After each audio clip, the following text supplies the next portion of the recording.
కేరళ వాళ్ళు ఇచ్చేది 1600 ఇస్తున్నారు నెలకు, 48 లక్షల మందికి ఇస్తూ ఉన్నారు, 7,295 కోట్ల రూపాయలు. మరి దేశం కన్నా మనం ఎంత పైన ఉన్నామో ఒక్కసారి గమనించమని అడుగుతాను. ఈ మాట ఎందుకు చెప్తా ఉన్నానంటే, జగన్కు మనసు ఉంది, జగన్కు మానవత్వం ఉంది. అవ్వాతాతల మీద జగన్ చూపించే ప్రేమ బహుశా చరిత్రలో ఎవడూ చూపించలేదు, చూపించబోడు. ఎందుకు చెప్తా ఉన్నానంటే, పెన్షన్ల పెంపు అనే కార్యక్రమం కూడా 3,500కు పెంచుతాం. 250 రూపాయలు పెరిగేది జనవరి 2028, ఇంకొక 250 రూపాయలు పెరిగేది జనవరి 2029. నమస్తే అండి. ఇది వ్యాపారం గురించి కాదు, ఓటు గురించి. ఎన్నికల్లో ఓటు వేయడం మన హక్కు మాత్రమే కాదు, కర్తవ్యం. ఎంతో మంది మహా నేతలు శ్రమించి ప్రాణత్యాగం చేసి ఈ అవకాశాన్ని మనకిప్పించారు. అందరూ ఓటు వేద్దాం, ఎందుకంటే ఓటు హక్కు ఊరికే రాదు. నా ఓటు ఎవరికో తెలుసా? అది సీక్రెట్ అండి. ఈ డేట్లతో సహా కూడా ఎందుకు చెప్తా ఉన్నాను అని అంటే, కల్ముషం లేదు నాలో, అబద్ధం చెప్పదలుచుకోలేదు, మోసం చేయదలుచుకోలేదు. రాష్ట్ర వనరులు సపోర్ట్ చేయాలి. సపోర్ట్ చేయగలిగినప్పుడే పెన్షన్లు మనం ఇవ్వగలుగుతాం, ఇంత సొమ్ము ఖర్చు చేయగలుగుతాం.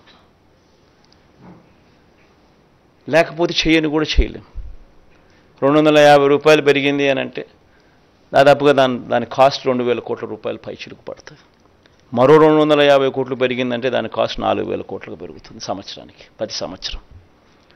సో సపోర్ట్ చేసే పరిస్థితి ఉండాలి.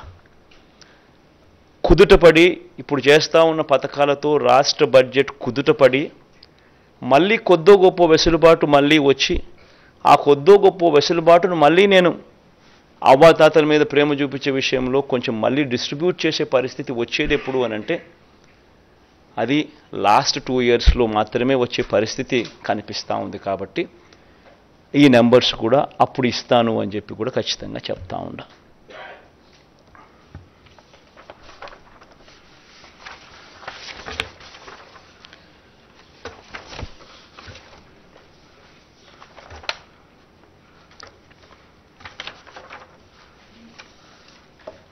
వ్యవసాయ రంగం, రైతన్నలకిచ్చే రైతు భరోసా సొమ్ము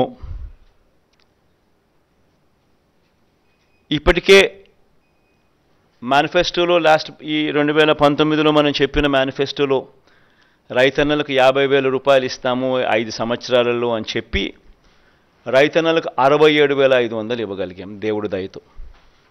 13,500 రైతు భరోసాగా ఇస్తూ, ఈసారి ఈ 13,500ను 16,000 రూపాయలకు పెంచి ఈ 5 సంవత్సరాలలో రైతన్నకు మరో 80,000 రూపాయలు ఇవ్వబోతా ఉన్నాం రైతు భరోసా అనే పథకం ద్వారా.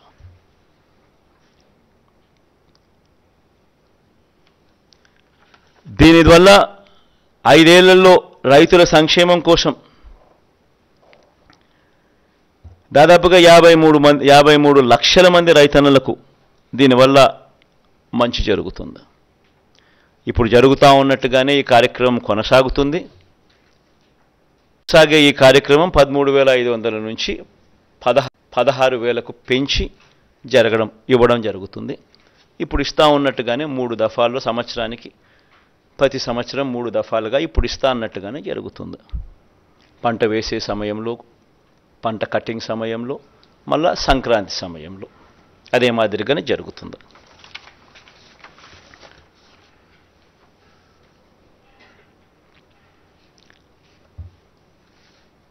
పంట వేసే సమయంలో 8,000 ఇస్తాం, కటింగ్ సమయంలో మరో 4,000 ఇస్తాం, మళ్ళీ సంక్రాంతికి మరో 4,000 ఇస్తాం. ఇదానే కొనసాగుతుంది. రైతన్నలకు ఉచిత పంటల బీమా కొనసాగుతుంది. రైతన్నలకు 0 వడ్డీ కింద పంట రుణాలు కొనసాగుతాయి. ఇప్పుడు ఇస్తా ఉన్నట్టుగానే, జరుగుతూ ఉన్నట్టుగానే. దేశంలో ఎక్కడ లేని విధంగా కౌలు, అటవీ, దేవాలయ దేవాదాయ శాఖ భూములు సాగుదారులకు కూడా రైతు భరోసా వస్తుంది. వైఎస్ఆర్ బీమా ద్వారా ఆత్మహత్య చేసుకున్న రైతు కుటుంబాలకు 7 లక్షల రూపాయలు ఇస్తా ఉన్నాం, అది కొనసాగుతుంది. ప్రతి నియోజకవర్గంలో అంటే ఇవన్నీ చెప్పుకుంటూ పోతే చాలా ఉన్నాయి. వ్యవసాయం ఒకటే పెద్ద సబ్జెక్టుగా ఉంది. సో మేనిఫెస్టోలో ఇప్పుడు జరుగుతూ ఉండేటివన్నీ కూడా కొనసాగుతాయి. ముఖ్యమైన పాయింట్స్ మాత్రమే నేను చెప్తా ఉన్నా. మేనిఫెస్టో నెట్లో అవైలబుల్గా పెడతాం.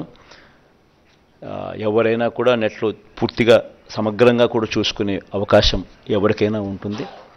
ఎందుకంటే మనం మేనిఫెస్టో మాయం చేయం. మన మేనిఫెస్టో ఎప్పుడూ కూడా అవైలబుల్గా ఉంటుంది. ప్రతి ఇంట్లోనూ అవైలబుల్గా ఉండాలని తాపత్రయపడతా, ప్రతి గవర్నమెంట్ ఆఫీస్లోనూ ఉండాలని తాపత్రయపడతా, నెట్లో ఎప్పటికీ కూడా అవైలబుల్గా ఉండాలని ఆరాటపడతా. కాబట్టి మేనిఫెస్టో ఎప్పటికీ అవైలబుల్గా ఉంటుంది నెట్లో. ఎవరైనా కూడా ఇంకా డీటెయిల్స్ లేకపోయి చూసుకోవచ్చు. ఎందుకంటే చాలా ఉన్నాయి కాబట్టి, ఇప్పటికే చాలా టైం తీసుకున్నా కాబట్టి, ఇంకా నేను చెప్పుకుంటూ పోతే ఇంకా చాలా ఉంటుంది కాబట్టి, వ్యవసాయం అనేది చాలా పెద్ద సబ్జెక్ట్ కాబట్టి ఇంపార్టెంట్ పాయింట్స్ మాత్రమే చెప్తున్నా.